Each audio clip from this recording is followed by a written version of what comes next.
Hello, everyone. Welcome back to Tony Sports Games for episode 1 of a long awaited series, the Admiral Adventures. This was an idea shared in the Wolverine Studios Discord a few months ago by the team at Wolverine Studios. A really cool idea.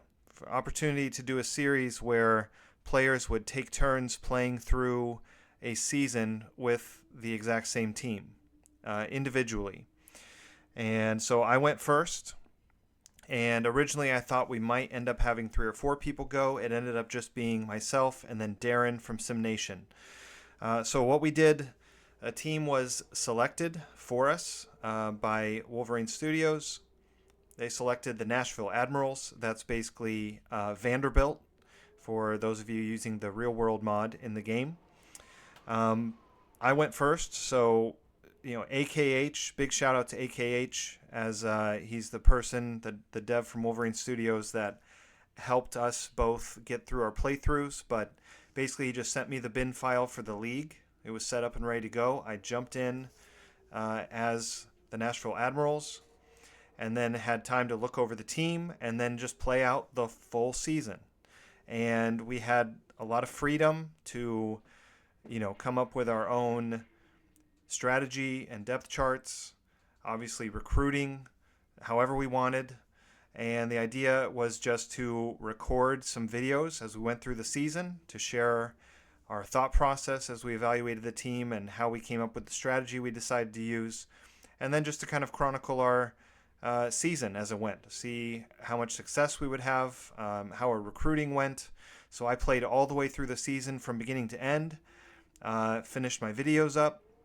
Then AKH just reset the game, and then Darren started in from the very beginning too. So we both jumped in completely blind, and I'm really looking forward to these videos coming out. I hope you guys really enjoy these. Huge shout out to AKH, who put in a lot of work to advance us both through our weeks so we could do this playthrough. And also thanks obviously to Darren for participating in this. I think it was a really fun idea. If you guys enjoy this series, please let us know in the comments of either my videos or Darren's, or of course on Discord. So maybe we could do something like this again down the road. Maybe we could get even more people involved next time. I think that would be really fun. Now, one thing to keep in mind, just as a disclaimer, I originally recorded these videos and edited them a few months ago. So if I repeat myself at the beginning of a few of these videos, I apologize. I tried to clip as much of that out as I could, but that's basically setting the stage here. I'll link Darren's YouTube channel in the description. The way this is meant to work out is that you guys could watch my videos and then watch Darren's video. I think we're going to kind of take turns releasing them until they're all out. So, I hope you guys enjoy. Please check them both out. Let us know how you think our seasons went. Actually, I recorded these so long ago that I'm going to be kind of rediscovering how my season went too, because I don't remember a lot of it. But as far as this channel goes, of course, this means my single player playthrough series, the Raging Cajuns, will be delayed for a few more weeks while we play through the Admiral Adventures together. But that will resume after all these videos are out. I hope you guys enjoy the series. Thanks to Wolverine Studios for the idea, AKH for doing all the legwork to make this happen, and of course thanks to Darren for participating as well. I'm really looking forward to watching his videos. Hope you guys enjoy both of them. Let's kick this thing off. So welcome everybody. Please enjoy the Admiral Adventures.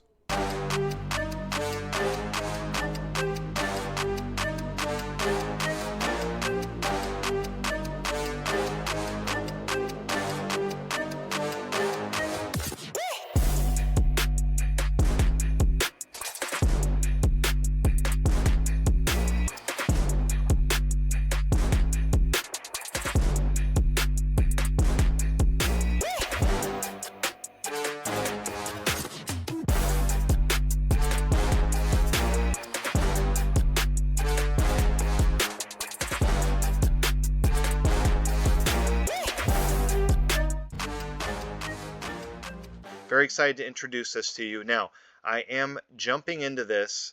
Full disclosure, I spent the last couple days, as I had time over the weekend, I already looked through the roster. I already advanced through spring games and training camps, and I'm about ready to advance through week 1. So I want to catch you all up to date on where we're at. So I'm playing as the Nashville Admirals. Here is our staff. This is one of the first things I looked at. And to spare you going into too much detail on this, basically when I look through the staff, I really don't see much that stands out. All 3 guys, the head coach, offensive and defensive coordinators, they all have good morale. That's kind of the best trait they all have, but not very much at all in the way of training or development. Not much at all in the way of coaching strategies. You'll see this is my head coach. And you can see here he's an aggressive, likes to play an aggressive style on offense and defense. He prefers to run a run-first pro-style hybrid. Prefers to run a 3-4 hybrid defense. Meanwhile, my offensive coordinator, James Miller, also likes to be aggressive on offense. Again, you can see almost nothing in the way of training development. Some nice intangibles here, but brings nothing to the table in terms of recruiting, brings almost nothing to the table in terms of coaching. His preferred scheme is a pass-heavy spread hybrid offense. And our defensive coordinator here, Edward Stone, once again, not much in the way of training and development. Special teams is actually his best one. I guess he has 1.5 stars development, but he is a conservative coach, likes to play conservative style. His preferred defensive scheme is a 3-3-5 hybrid. Few intangibles here. He does have a little more flexibility, which makes me feel a little bit better about his ability to call plays in a defensive scheme that's a little bit different from his preferred scheme. So I feel good about kind of evaluating the roster and choosing our scheme based on that. Again, not much in the way of coaching, not a whole lot here, a little more in this accessibility, but so that's the staff we have to work with. I don't see a ton really here to work with, and nothing stands out. So I think all of my decision making about what kind of scheme I'm going to run and playbooks and things like that is going to be based on the roster itself. So if we get into the roster here, now I've already made a few decisions on some position changes. I'll kind of walk you through those, but let's take a look at the offense first, then the defense from a roster perspective to just kind of let you know some of the decisions that have to be made with this team and what I landed on. So the first one here, and this was an interesting decision at quarterback, we have really a couple options here that I thought could be starters based on the scheme we decided to run. The first guy here is Peter Covert. He is a dual threat quarterback. He has really solid intangibles. He has pretty good throwing ability here, pretty solid arm, obviously almost elite intelligence and okay accuracy. He's pretty athletic as well. He's not super weak for a quarterback, kind of an all-around just good athlete, good player. And if I take a look at his performance in the spring game, for whatever that's worth, he did perform quite well, 16 of 19 for 118 yards and 1 touchdown. The second guy that we could go with is this Gary Dunn, also a fifth-year senior, a better pure thrower, a better pure pocket passer, not a runner at all, not great intangibles. He does have a gunslinger trait, so a little more adept probably at slinging the ball downfield. Not a great social type, by the way. And but a couple options there. So as I look at the rest of the roster, especially on offense here, I thought, if we have the horses at the receiving type positions to run kind of a downfield passing offense, Gary Dunn probably should be the starter choice. Also, he was the starter in the spring game with the first team because the coaches set those lineups. I didn't mess with it. 24 of 36 for 257 yards, 0 touchdowns, 0 picks. Solid performance there. So anyway, if I was going to go with a vertical passing type attack, I think he would be the logical choice. Whereas if we were going to be a more balanced or maybe a run-heavy team, I do like some of the things that Peter Covert brings to the table, or I could decide to use both of them. As we look through the rest of the roster here, we have a few running backs on the squad here that are definitely playable type players. None necessarily like elite, but the best overall guy, this is David Outlaw. He profiles as kind of more of a power inside runner, very good agility, very good strength, decent speed, not great. He does also have pretty good hands, so that's definitely something to work with here. Very good work ethic, very good competitiveness, very skilled player. So that was nice to see. We have the second guy here, Kitchen, another senior. Kind of a scat back here, elite agility, good speed, not as strong, nice social type, by the way, and pretty good intangibles, also a very skilled player. A couple other guys here. The other one that kind of stood out to me was this guy right here, Benjamin Guajardo. He brings the speed element that we don't have, elite speed in the other, with some of the other backs here, but 94 speed, not great intangibles, but pretty good agility, very good straight line speed basically, and pretty good hands too. So we have a few tools to work with here in the backfield. And again, I have to go through the rest of the offense to kind of decide which of these guys would be the lead back. For what it's worth, he did have a very nice spring game, 9 attempts, 79 yards, showed some explosiveness.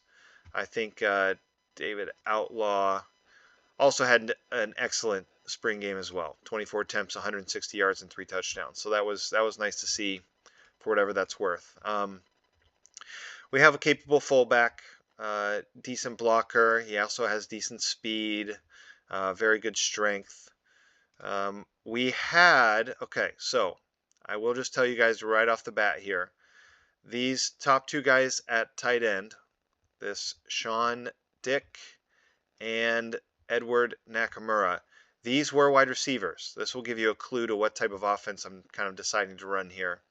I have transferred them both over to tight end. They both had some skill at the tight end position before. As I was looking at the tight ends here, I saw from these four guys, I did not really have any what looked like great receiving options at tight end, but I did have a couple nice blockers in, I believe Ruby and Jones. You see Ruby here, good size, decent strength, good hands, but very slow, decent run blocker. And then Donald Jones here, kind of same story. Good hands, not a lot of speed. He's actually not very strong, but a good skilled blocker. Claude Ruby is also a blocking tight end. So it should kind of tell you a little bit about my plans for this offense, the fact I moved these two receivers to tight end. So now what I'm left with, I have two very good receiving tight ends. I foresee a lot of two tight end passing and running. So we're going to be in two tight end a lot this year from what I'm looking at. Now this guy is a slot receiver, but he really didn't have great hands. I saw another option or a couple options I thought could maybe play in the slot. Of course, there is always the option to switch guys back, but my plan at this point, I think he profiles as a very effective pass-catching tight end. When I looked at the receiver position, it may seem a little odd that I switched a couple of the receivers away from the receiver position because there's not a ton to work with here at this position. I really don't see a lot that stands out. There are some playable players. You have Conti here, not great intangibles, but pretty good agility, pretty good speed, decent hands. This guy is the one that kind of stands out as far as having some speed. We have a deep threat receiver, Charles Robinson.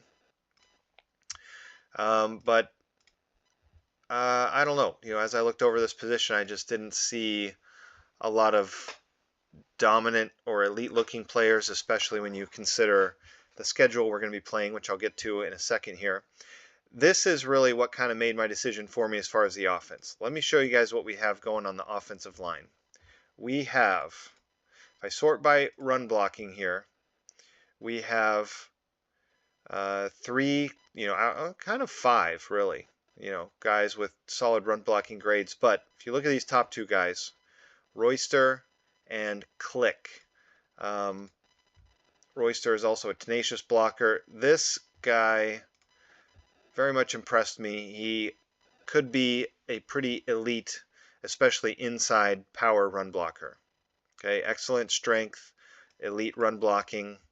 Has the tenacious blocker trait also. And then Click on the other side, also extremely strong, solid run blocker. And we have a third guy, with 81 run block. Not quite as strong. He's also not really fast, but we had a couple other options here as well. Guthrie, 71 strength, a little faster, decent run blocker. So I liked especially the run blocking here. And then we have a couple competent pass blockers as well on the offensive line. Not quite as impressive there. But then when I look at center, I also see potentially a dominant inside power run blocker here in Ingram. You see we have 95 strength, 85 run blocking. Can't remember, and he has the tenacious blocker type as well. So the thing that jumped out to me the most when I looked over this roster from an offensive standpoint was powerful running back, guard, center guard, potentially elite inside run blocking unit. So that, and the fact that we don't really have a ton going at receiver, kind of made my decision for me. I have definitely decided to go with Peter Covert as our starting quarterback. I'm going to let him scramble. We're going to run him a little bit. We're going to throw some to all levels of the field, at least at the beginning of the year. We'll try to dial that in as the year goes on. I think we're going to throw to two tight ends a lot. I think we're going to run the ball a lot. So bring your chin straps, bring your helmets, buckle those up. We are going to get down and dirty on the inside. We are going to try to bully people on offense. So, and then our tackle position as well. I guess I should just show that. Got a couple guys that project as solid run blockers. Again, this guy can line up on the right side. Elite strength, not very fast, but very good run blocker, elite strength. So we have kind of a right side of the line from the left guard, center, right guard, right tackle. Four guys with extreme strength and solid run blocking. I think this projects as a bullying type of offense. We can run multiple tight ends out there. I think this is going to bring us some good success. We also have a couple competent pass blocking options as well at tackle. So I feel pretty good about that. So our depth charts on offense, this is what we're looking at here. For a couple formations where the running back may be a receiver more often, I'm going to use Guajardo to get that extra speed on the field. I've gone back and forth. This Tyler Way and Sean Jensen, I think either one could work in the slot. I thought after I looked at them that Tyler Way projects maybe as a little bit better outside receiver. Again, he doesn't have a ton of speed, but he has very good hands. He's big. He's competitive. Not a great social type for what it's worth, but I think we can make that work. Jensen, Charles Robinson is kind of the pure downfield speed threat at receiver, and then Jensen, just great hands, not very agile, decent speed. I'd like to have more agility in the slot, but he did have a good spring game performance. I'm going to start him out there. because we have a lot of receivers that are kind of all just meh, you know, it is possible we could look at some other options if we're struggling as the year goes on. You know, we do have like this Jeremy Barrera guy who I do kind of like, the 92 agility. He doesn't have the best of hands, but he's very skilled. I think he's going to get on the field at some point here as well. We'll see how these guys are kind of doing to start out. And then you see I kind of filled out the rest of the depth chart with, you know, Medrano for having great hands. Conti, I actually don't have starting. We're going to see how Tyler Way starts out opposite of Robinson, but I don't foresee, you know, if the offense works the way I want it to, these receiver pieces are going to be kind of complementary type players. I really think we're going to work our tight end passing game, our inside running. We're going to try to wear teams out that way. My other passing depth chart I use, see I mixed it up a little bit. I threw Conti in here. So we'll cycle a few receivers in and just see how things are going. And there's a couple formations where my pass plays have the running back blocking. I'm going to use David Outlaw for that. He's stronger. He's a better pass blocker. So that's what we're looking at on offense. On defense, the biggest thing, if you guys watch this startup video from one of the other guys doing this challenge, you'll notice a couple position changes here on defense too. The biggest thing that stood out to me from a position strength standpoint is my corners. So I have Carlos, Coronado, and Ruffin is probably the strongest unit, at least the top three on the defense. You see we've got three guys here, all have very good speed, all have pretty good hands, all are very skilled, all have, you know, decent agility. I see these guys as a real strength on the defense. One of them, let's see, I think Carlos, this is kind of what Carlos is working with here. You know, very good speed, hands, work ethic, competitiveness. I like everything I see there. Coronado, again, good speed, good agility. He's a pretty smart player, extremely competitive. He has a fierce competitor social type as well. So I like all of that. And then Ruffin, very similar to Coronado in terms of the, you know, ratings here. He's very fast, pretty good hands, decent agility. He's competitive as well, not elite competitiveness, but not quite as good intangibles. But I like the corners. We also have, if we look at defensive tackle, see, I'm going to keep switching back to default. So let's just go position by position here. At defensive tackle, we have a nose tackle. This guy right here, Patrick Blanco. He's a load inside, 322 pounds, 90 strength. So I see some 3-3-5, which also is my defensive coordinator's preferred scheme. This guy will make a fine nose tackle. I can get all three of those corners on the field at the same time. I feel pretty good about that. I have, let's see, we have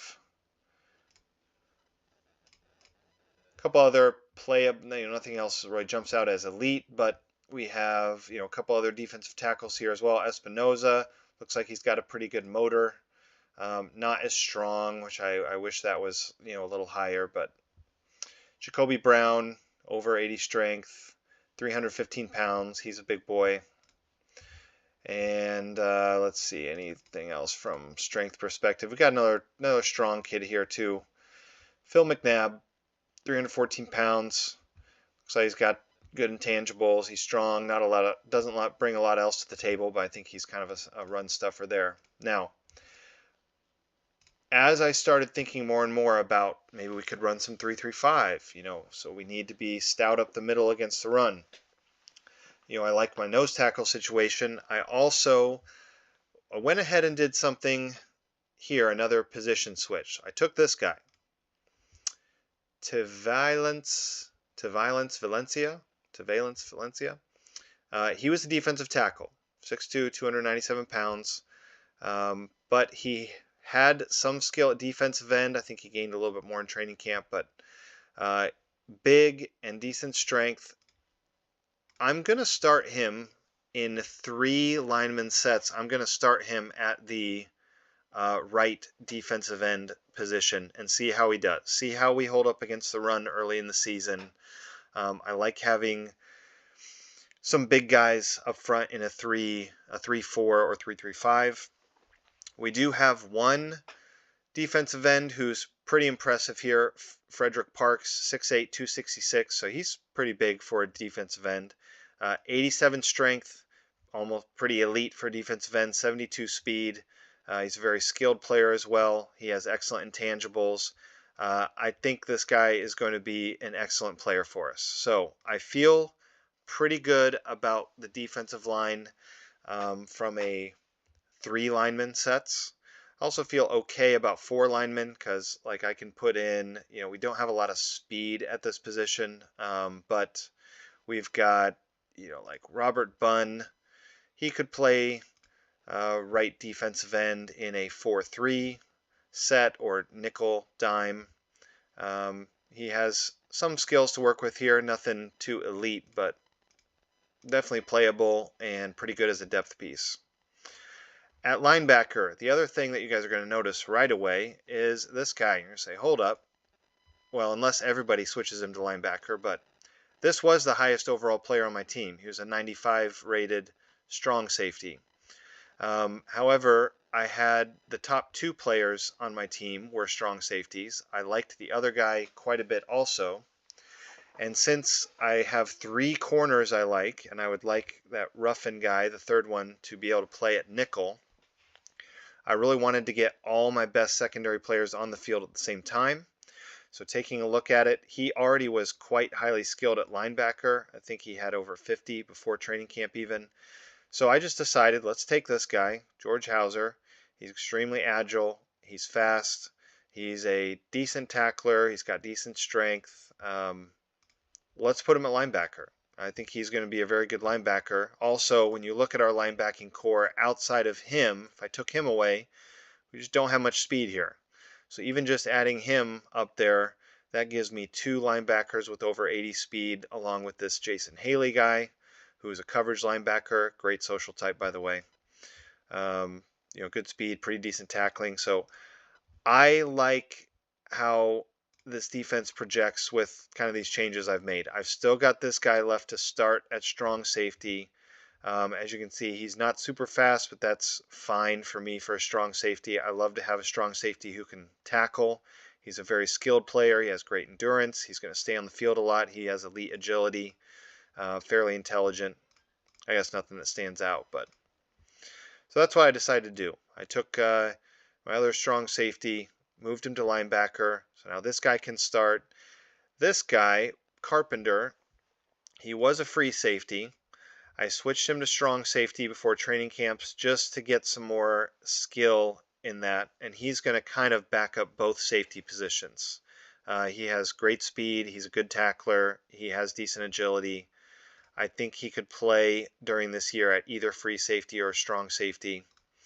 So that's kind of what we did for our depth piece with our safeties. And then this guy, Matthew Faber, will be starting at free safety for us. He has very good speed. He's a skilled player. He's intelligent. He's going to be wearing the radio on defense. He has good agility, pretty good intangibles.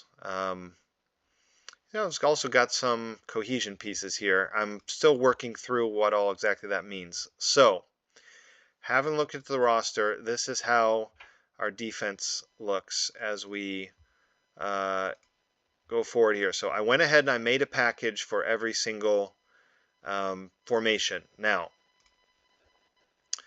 so here's how it looks in 3-3-5. Again, you see what I like about this formation. We can get Carlos, Coronado, Ruffin, Thomas, and Hauser all on the field at the same time. 5 of my best overall players on defense. With Hauser and Kramer being able to play the outside linebacker positions, I feel pretty good about our overall speed in that regard. I guess I have Kramer starting over Haley. I guess just because he's stronger, more agile. That Haley could see the field more. We'll keep an eye on Kramer as things go along. But I like Haley as, being able to come in for some snaps and still having speed at outside linebacker. So on paper, I like this quite a lot. We've got a solid nose tackle. We've got a converted defensive tackle on one side. We've got Frederick Parks free to go against the left tackle. Frederick Parks. Oh, wait, hold on. I actually want to switch that, don't I? Yeah, I probably do. I'll take care of that before we play this game. But anyway, I want him to, kind of take care of things there. Now, my concerns with this team, and we'll kind of run through a couple other depth charts. So in 4 lineman sets, I have Bedard starting instead of Valencia, or whatever his name was. Going to keep an eye on him because he's not very strong, but he has a little bit better speed than Bunn. So these guys could be interchangeable. If I need to, I can get Bunn on the field more. I kind of think I'm going to want to try to get Bunn on the field more. But wanted to give Terry here a chance in some pass rush sets. So what I feel best about this team, I do feel really good about how our power run game projects. We kind of take a look at our strategy here. Feel good about our power run game on offense. I feel good about our quarterback. I feel good about our tight end position, both in running and passing situations. On offense, obviously, I don't know how much we're going to get from the wide receiver position. We're going to keep an eye on that as the year goes along. On defense, I feel really good about the first string in several of those, formations where we can get a lot of, cumulative team speed on the field. We have some good beef up front. I'm most concerned on defense, I think, about the pass rush. I don't know where that is going to come from other than from Parks. Can Bedard be a good pass rusher from the right side going against the left tackle? Are we going to have to go to Bunn? Is he going to project as a really high-end pass rusher? Espinoza not being too strong for a defensive tackle and really not having great speed either, just a good tackler. I don't know. Is he going to bring pass rush? The defense is what I'm most concerned about. I like it on paper. I like the secondary pieces. I'm a little concerned about the, first 2 levels here. I think Hauser's will be very good. I think Rogers will be very good at middle linebacker. I don't know if I really talked about him very much, but elite tackler, not very fast, but elite tackler. He's got decent strength. So I like the pieces on our starting defense. However, where this plan is going to struggle, what happens when we start getting injuries in the secondary? I can kind of afford one injury at corner. Ruffin could fill in quite well for either one of these guys. After that, it kind of drops off a cliff in terms of the speed, in terms of the overall playmaking ability. What if Hauser goes down? Haley has some decent speed, but he doesn't bring everything else to the table that George does. If Parks goes down, what is going to happen to our pass rush? So I am concerned about this defensive roster, and I know my weaknesses as a player, as a coach, as a player. I am not a very good defensive coach. I know that was exposed in my first season of the SNCFL. I ended up letting my defensive coordinator call the defense for a lot of the year, and it was just atrocious. I tried to implement a defensive game plan towards the end of the year, and I had very mixed results against very middling competition. So, as far as as the season goes along, my main concerns, I think, are just start out kind of tough on the schedule. If you look at this, starting out at number 17, Wisconsin, at Kennesaw State. Of course, I think that should be a win, but 3 straight road games to start the year, then playing Auburn at home, who I'm sure projects to have some pretty good players. I haven't dug into them too much yet. Then you get Georgia Tech. Then it's at Alabama, home against Ole Miss. It is a difficult schedule. So there's definitely a potential. Like, I'm very concerned about this first game. I'll take a look at Wisconsin here in a bit. But getting off to a hot start here is going to require that I get this defense dialed in pretty quickly, and I know that's not my strong point.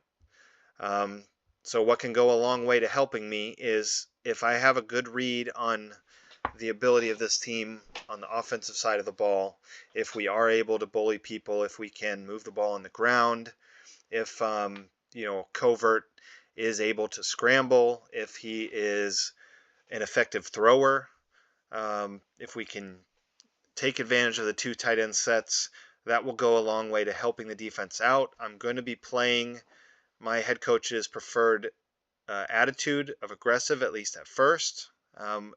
May dial that back, especially the first couple games of the year. I tend to kind of stay close to what my coaches want to run, because I don't have any data on the opposing teams yet. So we're going to try to kind of be a ball control offense. Hopefully that will help me tread water until I figure out what the defense is doing well and what we're not doing well.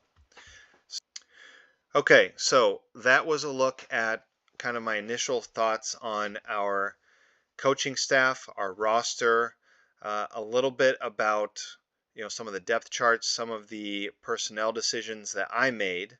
I'm very interested to see what some of the other guys are doing at the beginning of the year, if they agreed with me on a lot of this stuff, if they, we came to very different conclusions. I think that's what's going to be so interesting and fascinating about this series. We're all looking at the exact same information, but we're going to come to some different conclusions. So we will call that for the kind of introduction to this team. I'm going to do one more episode here before the season actually starts, and we will take a look through our recruiting and a little bit about our game plan against this difficult Week 1 matchup at the Wisconsin Weasels. So thanks for tuning in to episode 1 of the Admiral Adventures, and I will see you guys in the next video.